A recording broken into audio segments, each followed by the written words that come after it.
तो ये मामला बहुत गंभीर हो गया है। कलकत्ता में आरजे कार मेडिकल कॉलेज की जो पोस्ट ग्रेजुएट स्टूडेंट थी, ट्रेनी पोस्ट ग्रेजुएट स्टूडेंट थी, उसके साथ बलात्कार का मामला, और इतना सीरियस है कि उसमें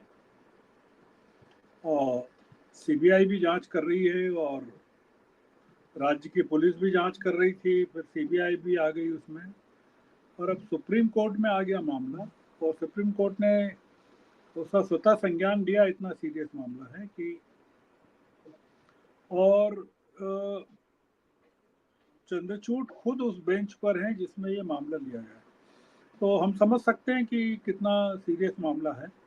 और ये इसके कारण जो, हालांकि बलात्कार तो बहुत लगातार हो रहे हैं और कई जगह हो रहे हैं, भाजपा शासित राज्यों में भी हो रहे हैं। अभी उत्तराखंड का मामला आपने देखा कैसा, एक नर्स के साथ वहाँ बलात्कार किस तरह से हुआ। अंकिता भंडारी का मामला वहाँ उत्तराखंड का भी चल ही रहा है। पर कुछ हुआ ऐसा है कि इस मामले ने तूल पकड़ लिया है, और इसमें जो मुद्दा है, वो कारण इसका ये है कि वो मेडिकल की छात्रा है, और मेडिकल के छात्रा के कारण पूरी जो स्टूडेंट कम्युनिटी है, छात्र हैं मेडिकल के, आपने देखा देश भर में इसको लेकर एजिटेशन चल रहा है। दिल्ली में all India institute of medical sciences, Chandigarh में जो पोस्ट ग्रेजुएट मेडिकल कॉलेज है उसमें, और अलग अलग जगह इसको चल रहा है। तो ये, इसको एक जो जिस तरह का तूल दिया जा रहा है, वो लगभग निर्भया कांड जैसा है। और इसमें जो बिगड़ गया मामला, वो ममता बनर्जी की हठधर्मिता के कारण बिगड़ा।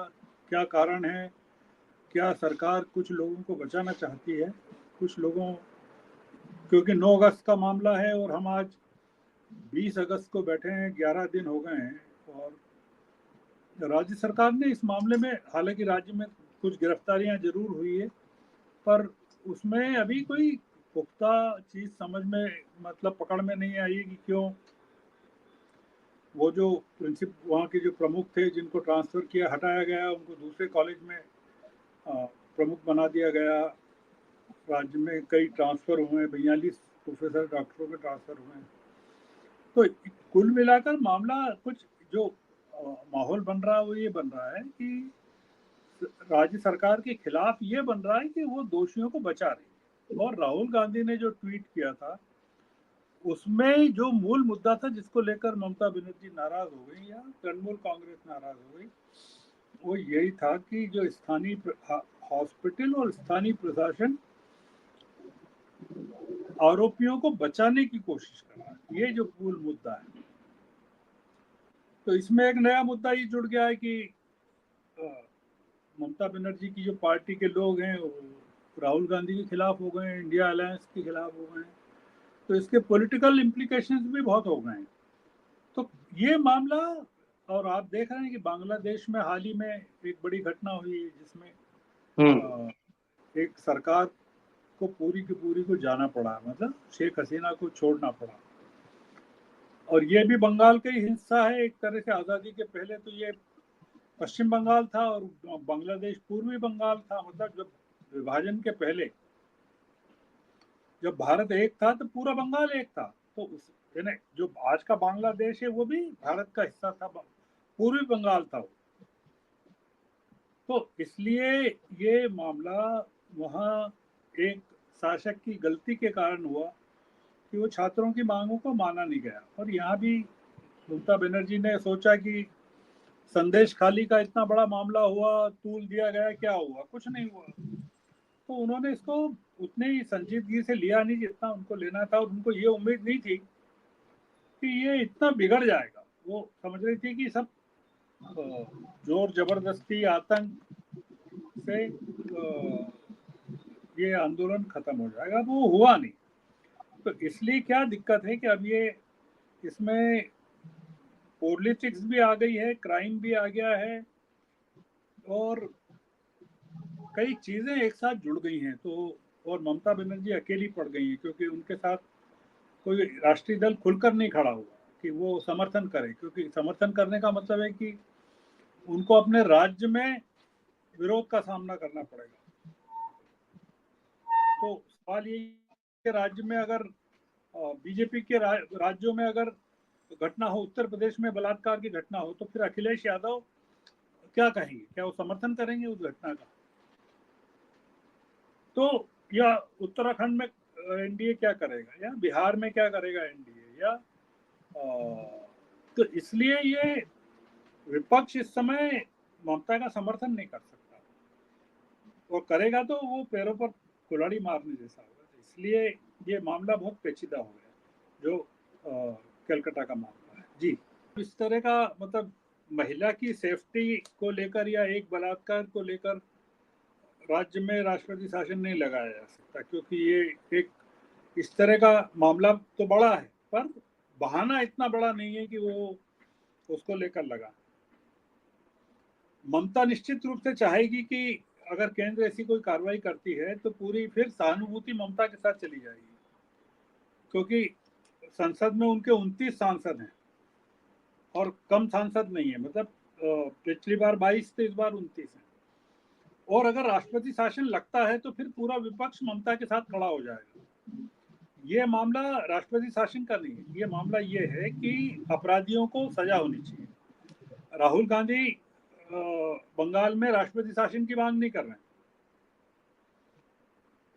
राहुल गांधी ने ये बात नहीं की कि सरकार के खिलाफ कार्रवाई हो या सरकार को बर्खास्त किया जाए। राहुल गांधी ने राज्य सरकार का नाम भी नहीं लिया, ममता का नाम भी नहीं लिया, उन्होंने स्थानीय प्रशासन कहा।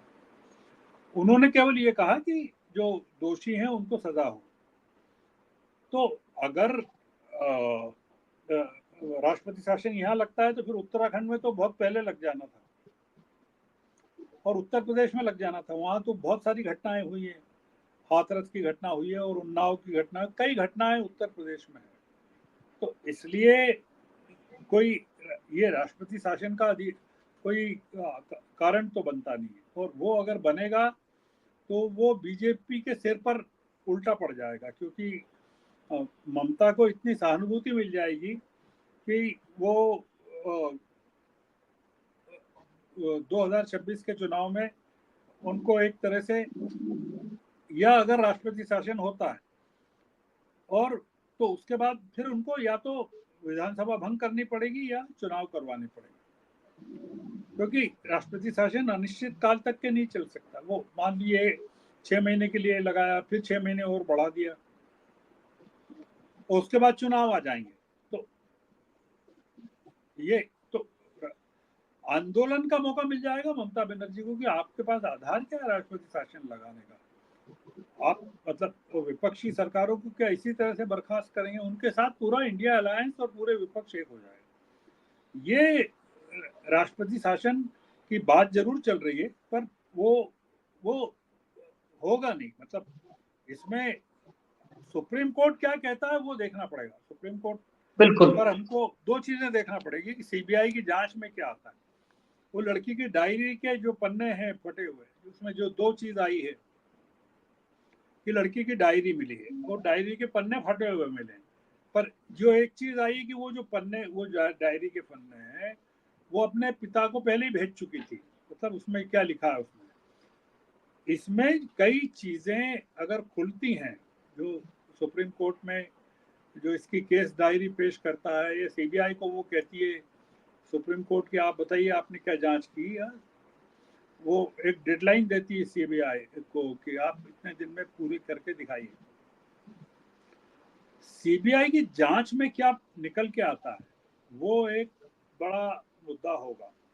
उस जांच में अगर ये निकल के आता है कि राज्य शासन द्वारा या सरकार द्वारा आरोपियों को बचाया गया और उनको महिमा मंडित किया गया, वो फिर ममता सरकार के खिलाफ चला जाएगा पूरा का पूरा मामला। और अभी अगर राष्ट्रपति शासन लगाया तो वो ममता के पक्ष में चला जाएगा। तो बिल्कुल इसमें मुद्दा ये है कि ममता के खिलाफ बीजेपी को क्या स्ट्रेटेजी अपनाना चाहिए, वो एक मुद्दा है। और दूसरा ये कि ये घटना को पॉलिटिकली कितने समय तक इसका फायदा लिया जा सकता है।